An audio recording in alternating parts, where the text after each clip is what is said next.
This channel does not promote any violent, harmful, or illegal activities. All content provided by this channel is meant for an educational purpose only.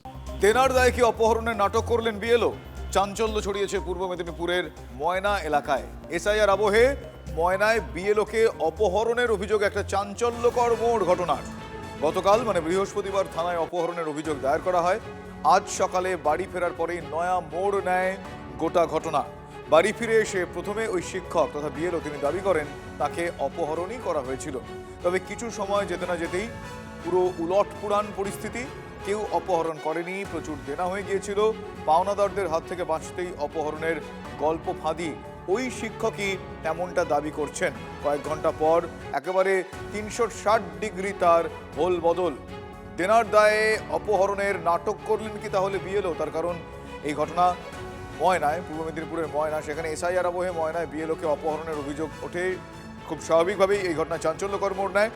বৃহস্পতিবার থানায় অপহরণের অভিযোগ দায়ের করা হয়। আজ সকালে বাড়ি ফেরার পরে নয়া মোড় নেয় গোটা ঘটনা। তার কারণ বাড়ি ফিরে এসে প্রথমে ওই শিক্ষক বলেন যে তিনি দাবি করেছেন যে তাকে অপহরণ করা হয়েছিল। তবে কিছু সময় যেতে না যেতেই সম্পূর্ণ উলটপুরান। কেউ অপহরণ করেননি, প্রচুর দেনা হয়ে যাওয়ায় পাওনাদারদের হাত থেকে বাঁচতেই তিনি অপহরণের গল্প ফাঁদেন, এমনটাই শিক্ষক দাবি করছেন। আমার সহকর্মী কনিষ্ক মাইতি এই মুহূর্তে আমার সঙ্গে রয়েছেন সরাসরি। কনিষ্ক, আমি জানতে চাইবো যে প্রথমে তিনি এক কথা বললেন, তারপর একেবারে 360 ডিগ্রি ঘুরে তিনি বলছেন যে দেনার দায় থেকে বাঁচতে তিনি অপহরণের গল্প ফাঁদেন। এখন পর্যন্ত সর্বশেষ পাওয়া তথ্য অনুযায়ী এখনো পর্যন্ত কি জানা যাচ্ছে?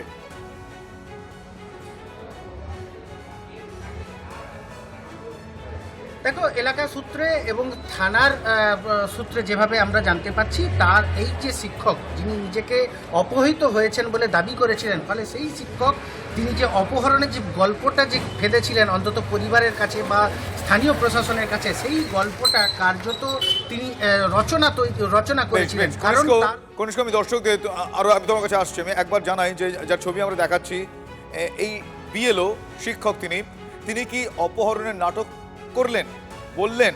তার কারণ এ কথাটা আমরা এ কারণে প্রশ্নটা উঠছে, তার কারণ পূর্ব মেদিনীপুরের ময়নায় এসআইআর আবহে বিএলওকে অপহরণ করা হয় অভিযোগ, এমনটাই বৃহস্পতিবার থানায় অভিযোগও দায়ের হয়। আজ সকালে তিনি বাড়ি ফিরে এমন একটা কথা বললেন যাতে গোটা ঘটনার মোড় পাল্টে গেল। বাড়ি ফিরে এসে প্রথমে ওই শিক্ষক মানে বিএলও তিনি দাবি করেছেন যে তাকে অপহরণই করা হয়েছিল, কিন্তু বেশ কিছু সময় পর, খুব একটা বেশি সময় নয়, এই কয়েক ঘন্টার মধ্যেই তিনি একেবারে উল্টো কথা বলছেন। তিনি বলছেন যে তাকে কেউ অপহরণ করেননি, প্রচুর দেনা হয়ে গিয়েছিল বলে তিনি পাওনাদারদের হাত থেকে বাঁচতে অপহরণের গল্প ফাঁদেন। আখেরে ঘটনাটা কি, ডিটেল জানছি আমার সহকর্মী কনিষ্ক মাইতির কাছে। কনিষ্ক, তাহলে আখেরে এখনো পর্যন্ত এই ঘটনার সত্যতার ভার কোন দিকে বেশি?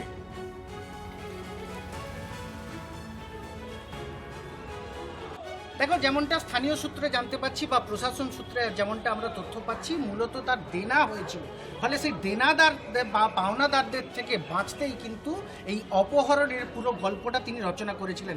আর সেই গল্পটা কিন্তু প্রশাসন ধরে ফেলেছে বা পরিবারের কাছে সেই সমগ্র ঘটনাটা তিনি স্বীকার করেন। আর স্বীকারের জেরেই দেখা যাচ্ছে তিনি যে অপহরণের যে গল্পটা ফেলেছিলেন, সেই গল্পটা কিন্তু কার্যত মিথ্যা। পাওনাদার থেকে বাঁচার জন্য তিনি এই পরিকল্পনা করেছিলেন। 24 ঘন্টা তিনি কোথায় ছিলেন, কি বিষয়, কি বৃত্তান্ত, সমগ্র বিষয়টা কিন্তু তিনি স্থানীয় ময়না থানাকে তিনি জানিয়েছেন বলে এমনটাই জানতে পাচ্ছি। পুরো বিষয়টা পুলিশ আরও পুঙ্খানুপুঙ্খভাবে তদন্ত করলে সমগ্র ঘটনাটা হয়তো। পরিবারের কোনো লোকজন রয়েছেন তাদের সঙ্গে এই বিষয়ে কথা বলা সম্ভব হয়েছে? কারণ তাদের একটা বক্তব্য থাকবে নিশ্চয়ই, তারা তাদের পরিবারের সদস্যকে ভালো করে চিনবেন।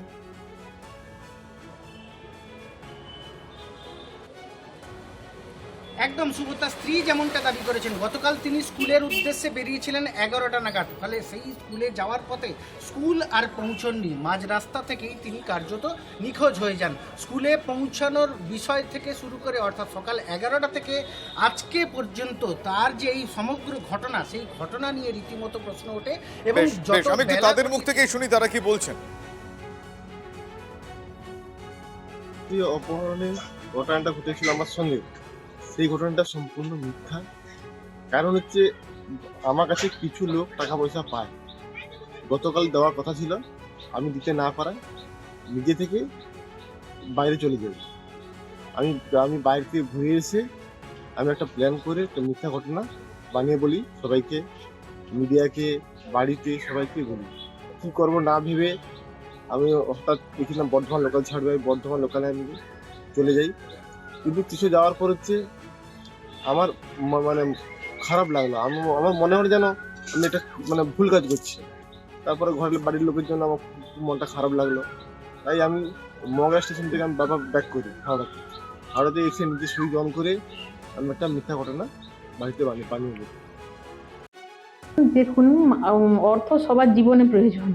তো অর্থের প্রলোভন দেখিয়ে মানুষকে মানে একটু হয়তো একটু খারাপ সময় চলছে, তো তাই জন্য তাকে এমন কিছু বলা হয়েছে, প্রলোভন দেখানো হয়েছে, তো সে তাদের সঙ্গে গেছে।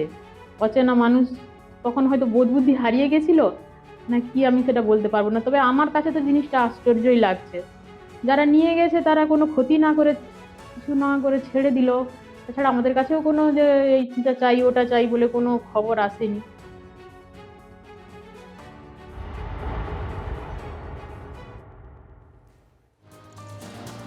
খাস কলকাতায় নামকরা পুজো কমিটির অফিসে প্রমোটারদের থাবা বসল। গড়িয়া নবদুর্গা পুজো কমিটির অফিসে ভাঙচুর চালানো হলো। আলমারি ভেঙে 5.5 লক্ষ টাকা লোপাটের অভিযোগ উঠছে। পুজো কমিটির সম্পাদকের বুকে আগ্নেয়াস্ত্র ঠেকিয়ে ঘর দখল করার চেষ্টা হয়, হুমকির অভিযোগ। ক্লাবের অফিস থেকে ল্যাপটপ, টিভি লুটের অভিযোগ ওঠে। স্থানীয় প্রমোটার অমিত গঙ্গোপাধ্যায় এবং তাঁর দলবলের বিরুদ্ধে তাণ্ডবের অভিযোগ ক্লাবকর্তাদের। প্রমোটার অমিত জলাভূমি ভরাট সহ বিভিন্ন বেআইনি কাজের সঙ্গে যুক্ত বলে অভিযোগ উঠছে। নরেন্দ্রপুর থানায় লিখিত অভিযোগ দায়ের করেছে পুজো কমিটি।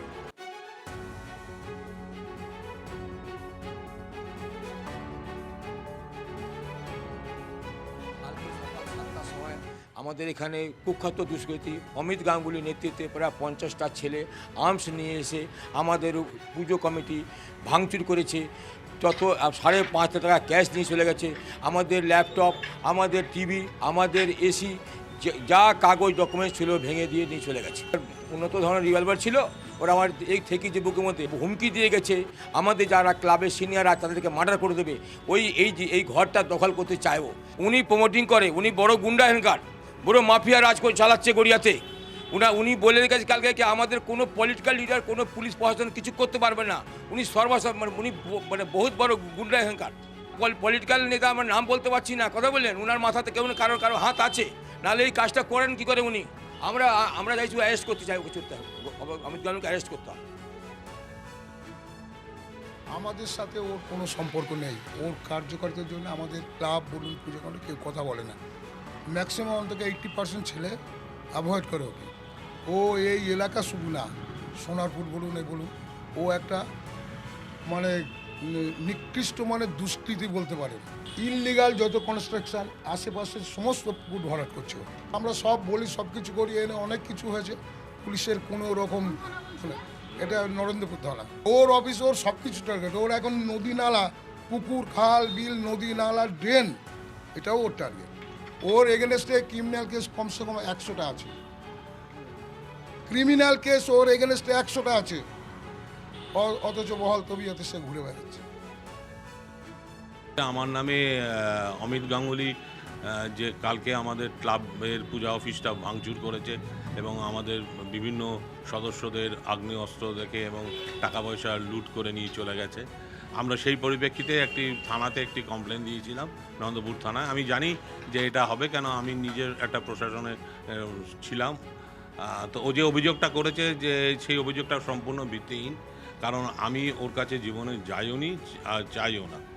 এবং আমি খালি এইটুকুনি বলবো যে ও যে অভিযোগটা করেছে সেই অভিযোগের পরিপ্রেক্ষিতে কি এই ভাঙচুরটা এটা কেন, নিশ্চয়ই কোনো মানে ব্যক্তি ওর মাথায় হাত আছে, যে হাতের দরুন ও এই কাজগুলো করছে। গড়িয়ার নবদুর্গা পুজো সংঘ গতকাল সকাল 7টা নাগাদ এক প্রমোটার অমিত গাঙ্গুলি এসে এই যে পুজো কমিটির অফিস ঘর রয়েছে সেখানে ব্যাপক ভাঙচুর চালায় বলে অভিযোগ। পুজো কমিটির যিনি সম্পাদক রয়েছে তাকে আগ্নেয়াস্ত্র দেখানো হয়েছে, তার বুকে। তারপরে এই অফিস ঘরে যে সমস্ত আসবাবপত্র ছিল, নগদ টাকা ছিল, সমস্ত কিছু সেই অমিত গাঙ্গুলি প্রমোটার সে সহ তার দলবল নিয়ে যায়। সেই প্রমোটার অমিত গাঙ্গুলি তিনি এই সমস্ত যে অভিযোগ ক্লাবের, সেই অভিযোগকে অস্বীকার করেছেন। নরেন্দ্রপুর থানা এই অভিযোগ নিয়েছে এবং তারা তদন্তের কাজ শুরু করেছে। ক্যামেরায় দেবব্রতের সঙ্গে সোমা, টিভি9 বাংলা, কলকাতা।